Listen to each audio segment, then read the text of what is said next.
I am More now. accurate. We're looking at the new Showtime, Yeah. the Lake Show. The Lake Show. My favorite team. Nah. I ain't on the bandwagon now. I am. Shoot, I might be now. I might be. I'm a LeBron stan, so I'm gonna be honest. I jumped on that bandwagon when they drafted Lonzo Ball. It's just something about the storylines. But I always kind of like the Lakers. I feel like unless you're a Celtics fan, everybody secretly kind of likes the Lakers a little bit, just because everybody likes that flashy. I liked whenever everything was going on between like the resurgence of the Celtics Lakers rivalry back with Kobe and the Big Three. I was pulling for the Celtics. Oh, you were? Yeah. Oh, I was going for the Lakers. Dude, I was such a big fan of Ray Allen and Rajon Rondo that I was like. I hated the Celtics, but Rondo is by far my favorite player on that team. I just couldn't help it. Not just this. Okay, Rondo might be Ryan's favorite player ever. The way I hear that you talk about him, Rondo is a beast, man. And my brother says I look like Rondo, but I don't think so. But I think Rondo. Yeah. But I mean, this is speaking. I mean, it's safe to say that Rondo is, for both of us, I would say, one of the most interesting players to watch. Because, I mean, his basketball IQ is just like on a different level. Yeah, if you look at him throughout the entirety of a whole game, you can see there's certain nuances and certain things he does that cannot be replicated and that aren't done by a lot of players in the NBA. I think him and LeBron have two of the highest basketball IQs, which is also interesting because it's also a reason why I don't think that they've had much success with coaches throughout their careers, and not in terms of like actual winning, but I hear you. But Mike, they've both butted heads with coaches before. Yeah, and I think over the direction of the team. I think that has something to do with, like you said, their level of IQ. They're so much smarter than even the coach, and they see things that even the coach doesn't see. Now, it's hard to communicate that. Last time I was listening to Rondo talk about, he was being very he was praising LeBron a lot about like their film room sessions, and so I don't know if they're going to get along. They might butt heads. They really might, just because they're two very large ego, like very, very high basketball IQ. They both think that they know what's best for the team, and that might be two very different things. But is it weird that I really like Mo Wagner? Like, yeah, I didn't think he was. I watched him play a lot in college. He's pretty good, but I think it's just because he's European, and I don't know what they have with European players, but they love European centers and stuff in the NBA. I don't know why. Also, Brandon Ingram. Yeah, let's talk about the young players real quick. So we got Lonzo, Brandon Ingram, Kyle Kuzma. Josh Hart. Josh Hart, who was balling in the summer league. And then they drafted Luke and Mo Wagner. So they have a few good pieces. They also picked up Lance Stevenson. Oh, I forgot about my boy Lance, the ear blower. So it'll be. It's hard to talk about Lonzo because there's so much baggage that comes with Lonzo.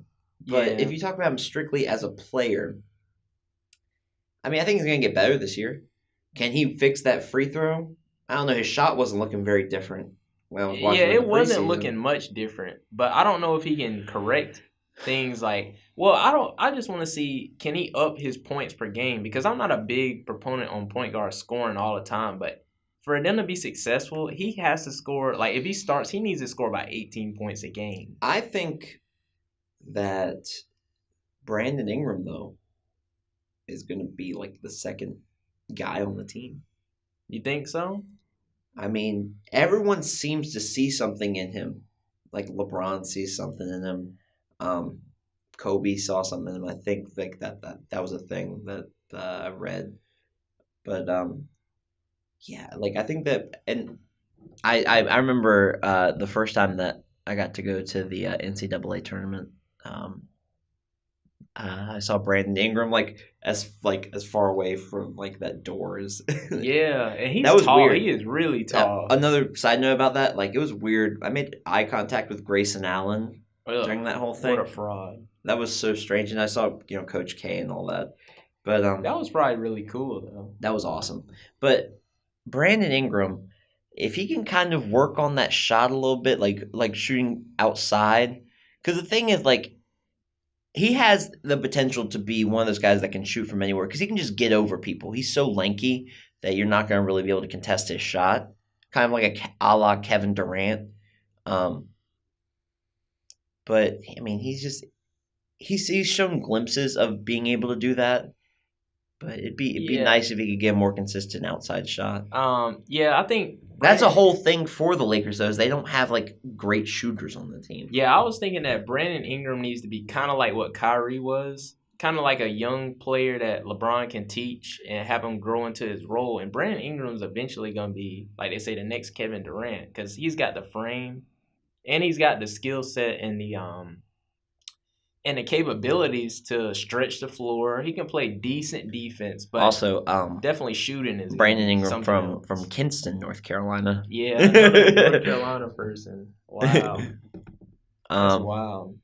All these North Carolina people. Chris Paul from CP3. Who else? PJ Tucker went to North Carolina. Oh my God, so many. It's a great state. But. Yeah, I think that we haven't really even talked about LeBron too much, but I mean, what else is there to say? What else is there to say about LeBron? I mean, he's good. I think he's gonna make that team a lot better. All right, just quick. What do you think LeBron's points, assists, and rebound totals will average out? 28.5 points per game, 9.5 assists per game, 9 rebounds per game. Wow, that would be incredible. I have to say, on that Lakers team, that would be something else. So he might be able to bump up those rebounds to like 10. Yeah, I believe so. He might be able to bump up those rebounds to 10. Nobody else is going to be rebounding. I don't think. Let's see. He's a very good candidate for MVP, I think, this year. Yeah. Also, I see the team being in the playoffs, definitely. I see them probably getting the like the 4 seed, maybe 4 or 5 seed, somewhere in there. Yeah, somewhere like 50 wins, maybe 50. Yeah, I got them at like 53. Because I mean, they showed some potential last year, but I mean, they just weren't that good, and they were very young. They were, and they didn't have a lot of veteran help. Really, yeah. He just kind of threw them out there. Obviously, they weren't going to win. And Kentavious Caldwell Pope was on house arrest and would go out there with an ankle. that was kind of funny. That's wild. But anyway. But you see them about the same as I do. Do you think like 4 or 5 seed? Yeah, I got them at. I'm just gonna say the 4 seed. I don't want to sit on the fence. All right.